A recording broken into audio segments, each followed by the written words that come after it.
McDonald's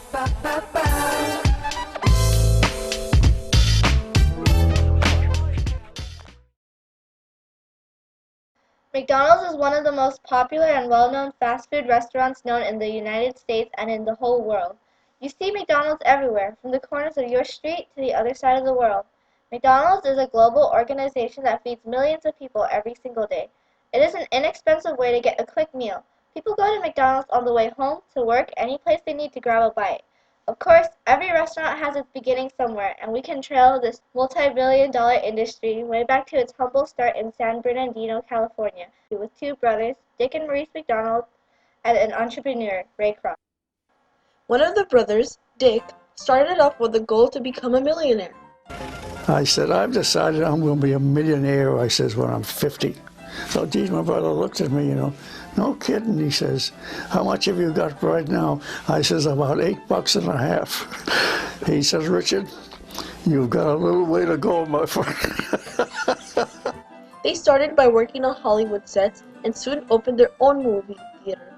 They noticed that playing movies wouldn't get them to their dreams, but the hot dog stand nearby sure got a lot of business. A few towns away, the brothers decided to open a hot dog stand in 1937. In 1940, they moved to San Bernardino, California, and they opened a drive-thru restaurant called McDonald's. They served with car hop service, and the people enjoyed getting their orders taken without leaving their vehicle. The menu was mainly barbecue items, and the restaurant was a big hit with the local teenagers. They were extremely successful in the business, but 8 years later, they closed down the restaurant for several months to rejuvenate. It was after World War II, and the brothers knew that they could be even more successful if they just made some tweaks to their restaurant. Their customers were astonished and wondered why they would close their thriving restaurant. We were kind of getting into an age of jet propulsion, and this was really a horse and buggy operation. So we knew we had to do something to speed things up. During that time, since the war was won, people wanted to live the good life. It was the age of speed. People wanted things that were fast and to get things right away. They changed from car hop service to self-service.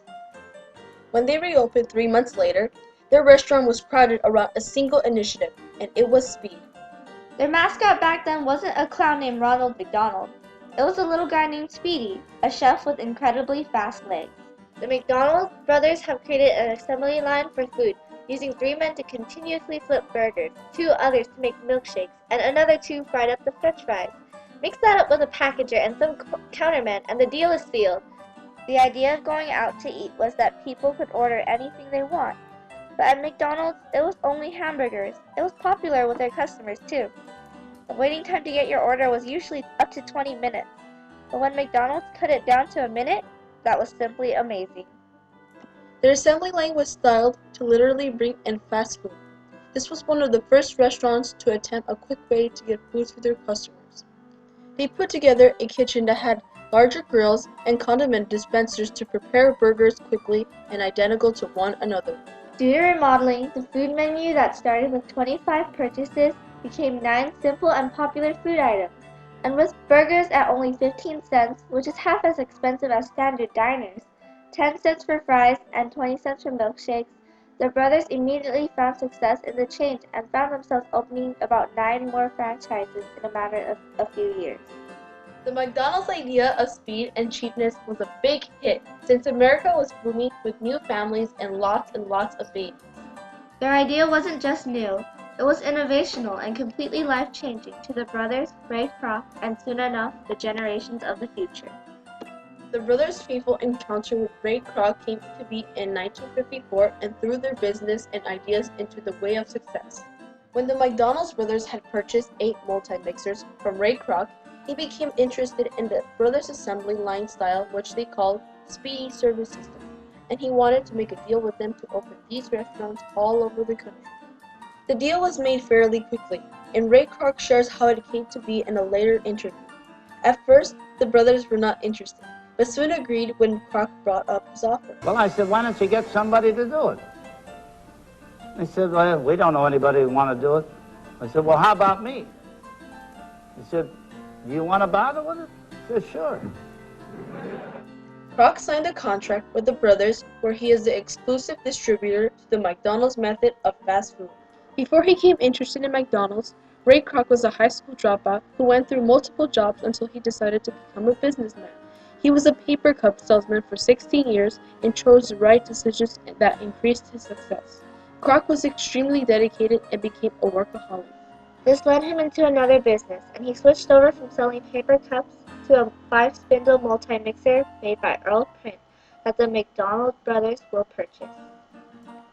After many years of experiences, he understood what people liked and what they didn't. When he heard about the McDonald's business, he knew he had just hit the jackpot. An assembly line for food with burgers? It's a brilliant idea. People just want more of it.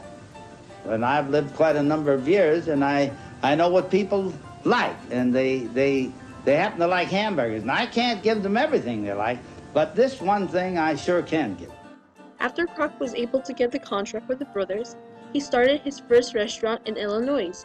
The brothers settled for 50%, and Ray Kroc decided to collect 1.9% of the sales from each franchise he opened and sold. The McDonald's brothers failed to tell Kroc that they had already approved that part of Illinois to a different company. To continue the process of opening his business, he had to buy out their contract for $25,000, but he was already in debt for the construction of his own restaurant. Eventually, he began leasing the land that the McDonald's franchises were on and began actually making a profit. His troubles were not over yet, but by the end of 1960, he was able to successfully open over 200 restaurants. Then he began national advertising and was the first fast food restaurant ever to go public by the early 1970s.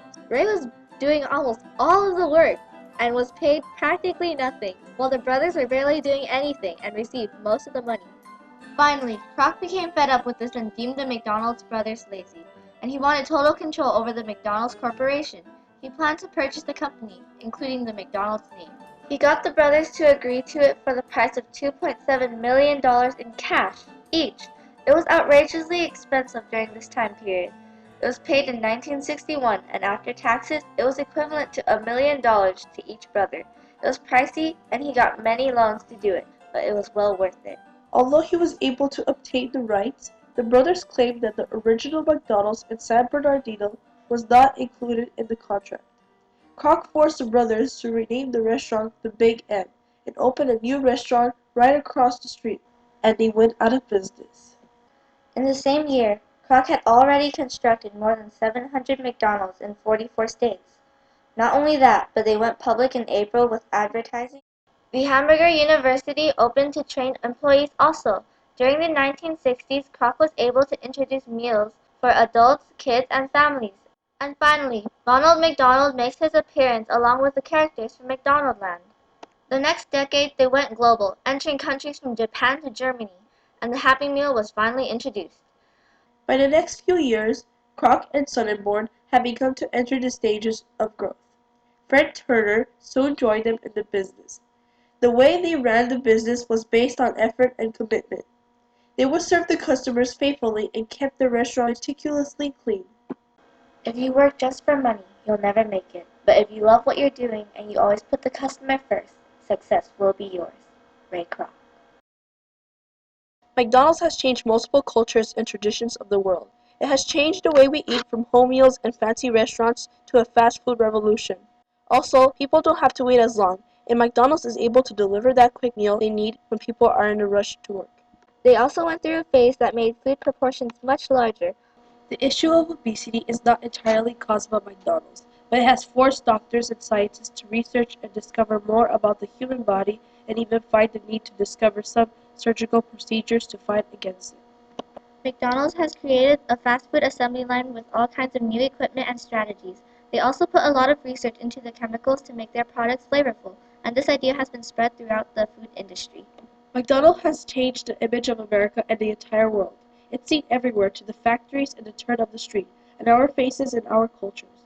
McDonald's has incorporated itself into the entire world's lives today, whether it is in a passing meal or through charity. A huge part of our lives, the world of McDonald's has impacted us. The end.